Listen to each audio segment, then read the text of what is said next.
Olá pessoal, então a gente agora está no capítulo 4.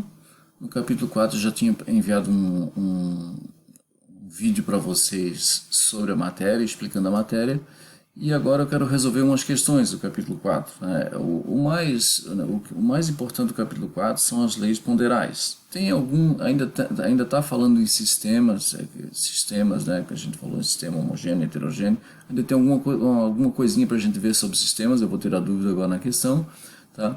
Então eu vou fazer algumas e as outras, as demais, né, do capítulo vão ficar para vocês vão resolver e vão enviar depois para mim por e-mail, né? Vai estar lá no Unimesh certinho para qual e-mail que vocês vão mandar, tá ok?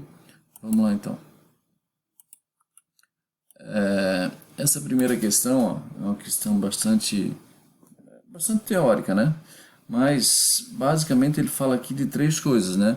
Ele diz que vamos dar uma lida primeiro na questão toda, né? Após assistir a uma aula sobre sistemas químicos, um estudante foi para casa e, chegando à cozinha, observou uma série de situações na qual os conceitos vistos em sala de aula poderiam ser aplicados. Na cozinha havia uma panela com água fervendo, uma garrafa térmica contendo café e uma garrafa não térmica contendo água gelada, né? De acordo com o que foi visto em sala de aula sobre sistemas químicos, o estudante pode dizer que a panela contendo água fervente é um sistema. O que é um sistema de uma água fervendo numa panela, né? Então, vamos lá. O que a gente tem? Ó? A gente tem essas três situações aqui. Ó. Nós temos uma que é a água, que é uma panela, pode ser uma panela de pressão, sim, tem uma água fervendo aqui, sim, tem um vapor dela saindo, a gente vê saindo pela válvula, sai vapor de água, né? Eu tenho uma garrafa térmica, como ele diz ali, ele tem uma garrafa térmica e também tem uma garrafa com água, simplesmente com água, uma garrafa fechada com água, uma garrafa térmica com café e uma panela, pode ser panela aberta ou panela de pressão, de qualquer, as duas funcionam para essa situação que a gente vai fazer. Tá? Então a pergunta, a questão mesmo é essa, né? Pode-se dizer que a panela contendo água fervente é um sistema? Bom, existem três tipos de sistema. Existe sistema aberto, fechado e isolado, né? Então, no meu primeiro caso ali, ó, a água, o sistema aberto, a panela, uma panela com água fervendo apenas, é um sistema aberto. Por que é um sistema aberto? Porque troca matéria e calor com o ambiente, né? Sai vapor de água, pode ficar mais quente, mais frio, então troca os dois. Aí a gente diz que é um sistema aberto. A garrafa térmica é um sistema isolado. Então, a garrafa térmica, o que acontece? Ele não troca matéria, se eu deixar aqui parada, a quantidade de matéria vai ficar sempre a mesma, não vai sair vapor aqui, e também não troca calor. A tendência da garrafa térmica é ficar sempre a mesma temperatura. Não, a gente sabe que não fica, né? Mas a tendência dela é essa, então ela é considerada um sistema isolado. E a garrafa que é fechada, o que acontece com ela? Matéria ela não troca, porque ela está fechada, mas calor ela troca, ela pode ficar mais quente ou mais fria. Tá? Então, a diferença do sistema aberto, sistema isolado e sistema fechado é o que eu escrevi aqui do lado para vocês. É o calor e a matéria que pode ser trocado ou não, certo? Então, a panela com água fervendo é um sistema aberto. É um sistema aberto, eu já tenho aqui um sistema aberto, e a garrafa térmica, enquanto que a garrafa térmica e a não térmica podem ser classificados como sistema isolado, a garrafa térmica isolada, que eu falei para vocês, e a garrafa fechada a garrafa apenas fechada é um sistema isolado, fechado apenas. Tá? Então eu tenho os três aqui, a resposta está na B. Certo. Nessa questão, aqui já envolve as leis ponderais, lei de Lavoisier, lei de Proust, né? Então, ele diz o seguinte, ó, que eu tenho 96 gramas de ozônio. O que é o ozônio? É o O3, né? O ozônio se transforma em gás oxigênio. O que vai produzir de gás oxigênio se 96 gramas dele reagir? Então, eu vou ter assim... numa equação química, eu teria assim, ozônio se transformando em oxigênio. Ozônio é O3, oxigênio é O2. mas vai se transformar. Se o meu sistema é fechado, então eu tenho que considerar aqui que é um sistema fechado. Se o meu sistema for fechado, se 96 gramas dele reagir, vai produzir 96 gramas. Então não pode perder matéria, nem aparecer matéria do nada. Se reagir 96, vai formar 96. Não tem como fugir. Então a resposta vai ser a E. O problema na questão foi não estar falando de sistema aberto ou fechado. Tem que pensar, né, na lei de Lavoisier, mas tem que ser um sistema fechado, porque se produz um gás aqui, vai embora, aí eu perdi matéria. Então eu tenho que pensar como se fosse um sistema fechado. Essa também é uma questão teórica. Uma lei química expressa a regularidade dos processos químicos, permitindo explicá-lo e também fazer previsões de comportamentos de fenômenos que pertencem ao contexto da aplicação dessa lei. Por exemplo, a lei da proporção constante de Proust expressa uma das mais importantes regularidades da natureza. Segundo essa lei, a composição química das substâncias compostas é sempre constante? Sim. Sempre que eu tenho, o que diz essa frase até a vírgula aqui, ó? Sempre que eu tenho uma substância composta, eu tenho uma composição constante. Sempre que eu tenho água, a composição é constante. É 2 hidrogênio e 1 oxigênio. Isso que ele quer dizer com proporção constante. Se eu tenho gás carbônico, eu tenho CO2, 1 carbono e 2 oxigênio. Então é a proporção constante. Não importando qual a sua origem, mas dependendo do método utilizado na indústria ou no laboratório para obtê-las. Certo? Depois a segunda frase, a composição química das misturas é sempre constante? Não, isso é errado. A composição não é sempre...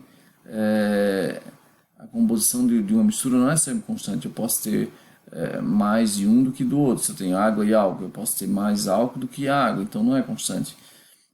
Depois, a composição química de uma mistura é sempre constante? Não, isso já é errado. Aqui a frase já fica errada. Então, a B e a C já estão erradas. A D, a composição química das substâncias compostas é sempre constante? Sim, não importando qual sua origem ou método para obtê-la. Essa é a resposta. Tá? Se eu obtive água, se eu obtive H2O, não importa qual o processo. Não importa se eu obtive em laboratório, se foi em casa, tal. Então, no item A, ele diz que vai importar se foi no laboratório que eu obtive ou se foi em outra. Então, não importa. Se eu obtive a água, eu obtive H2O, a composição dele é constante. Se eu obtive CO2, eu obtive um carbono e um oxigênio, a composição dele é constante, não importando qual processo que eu usei para chegar nele. Então, a resposta é D. Nessa questão agora aqui, ó, a gente vai ter...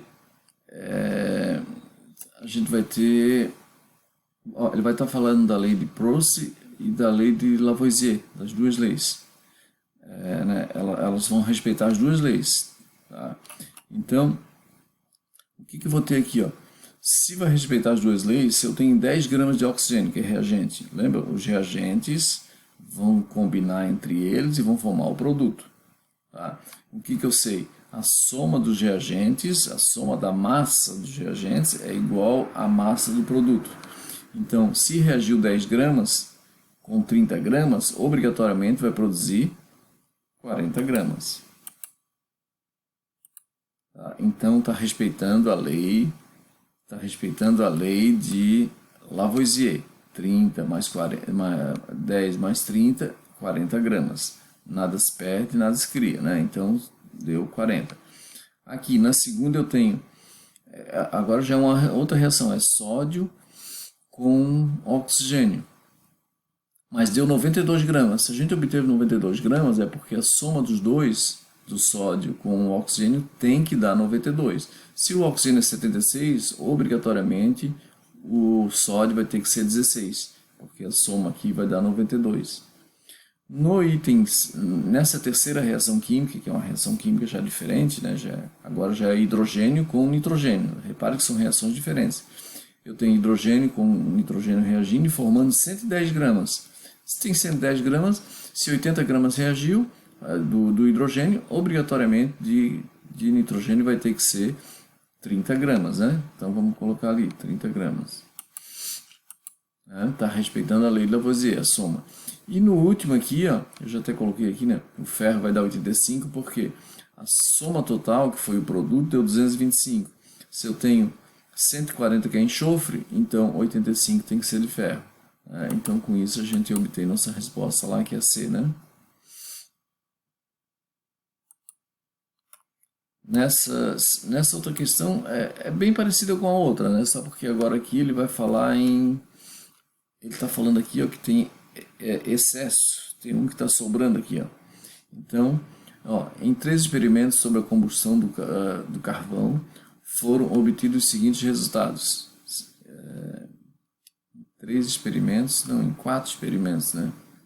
Aqui já está errado o texto da questão. Em 4 experimentos foram obtidos esses valores, certo? Ele quer saber, os experimentos que seguem a lei de Lavoisier são... Quais seguem a lei de Lavoisier? Bom, no primeiro, ó, 12 gramas de carvão reagiu com 32 gramas de oxigênio e 44, respeitando a lei de Lavoisier. No segundo, 18 com 48, respeitando a lei de Lavoisier. Certinho, 66. No terceiro, ele diz que tem excesso de oxigênio. Se tem excesso de oxigênio, eu tenho que retirar 6 aqui, ó. Eu retirando 6, vai ficar 66. Vai ficar 64. 64 com 24 vai dar 88. Está respeitando a lei de Lavoisier. 6 gramas sobrou, ficou no estoque, ficou guardado. A mesma coisa no último, o carbono aqui, ó, está sobrando 4, então eu tenho que retirar 4 daqui, ó. Então 36 está reagindo com 96, formando 132. Está respeitando a lei de Lavoisier também, sim. 4 gramas era excesso. Então todas estão respeitando a lei de Lavoisier. Tá aqui dizendo tudo explicadinho que eu já falei agora para vocês. E nós temos a resposta ali, né, que era o item E. Agora aqui, a lei da conservação da massa, enunciada por Lavoisier em 1774, é uma das leis mais importantes da transformação química. Ela estabelece que durante uma transformação química, a soma das massas reagentes é igual à massa dos produtos, certo? Lei da conservação da massa. Essa teoria pode ser explicada alguns anos mais tarde pelo modelo de Dalton. Entre as ideias de Dalton, a que oferece melhor explicação para a lei de conservação de massa é a de... Vamos lá. Então eu tenho aqui, ó, átomos não são criados, destruídos ou convertidos em outros átomos durante uma transformação química. Isso aqui está certo, né? Os átomos não são criados nem destruídos ou convertidos em outros átomos durante uma transformação química. É uma frase certa. Nós vamos ver qual que encaixa melhor com Lavoisier. Os átomos são constituídos por 3 partículas? Não, são sim, né? Mas não na época de Dalton. Dalton não dizia isso, que já tinha prótons, nêutrons e elétrons. Todos os átomos de um mesmo elemento químico são idênticos em todos os aspectos de caracterização? Não, ele diz que são diferentes, não iguais. Um elétron em um átomo pode ter somente certas quantidades específicas de massa? Não, o elétron tem massa igual. Toda a matéria é composta por átomos, então a gente vai ter aí como melhor resposta a E também está certo. Toda a matéria é composta por átomos, sim, está certo. Assim como a B está certa, mas Dalton não falou isso aqui da B. E na E, toda a matéria é composta por átomos, sim, Dalton falava isso. Mas para explicar a lei, ele tem que estar associado com a lei de Lavoisier. E aqui explica certinho com a lei de Lavoisier, que os átomos, né, eles são convertidos em outro, né, há uma transformação, mas são apenas convertidos em novas substâncias. Certo? Então, por isso que a resposta é A. Nessa 4, a gente tem aqui, ó, 5 gramas de hidrogênio. Vamos equacionar certinho aqui, vamos colocar já. Ó. Eu tenho 5 gramas de hidrogênio, 42, formando 45 de água. É o que diz o texto. Qual a massa de oxigênio em excesso? Se colocou 45, então eu tenho os valores ali. Ó. Se eu sei que 5 gramas reage com 42, formando 45. Eles aqui, ó, 5 gramas com 42, formando 45. Então, o que aconteceu? Se 5 gramas está formando 45, eu tenho que botar o oxigênio que vai reagir menos é 40 e não 42. Então, tem 2 gramas em excesso. Então, lá estava com 2 gramas em excesso. Certo, pessoal? Então, vai ficar para vocês as atividades propostas, né? Tem umas quantas lá. Vocês vão resolver essas questões. E a gente tira dúvida de vocês numa próxima aula, tá ok? Valeu.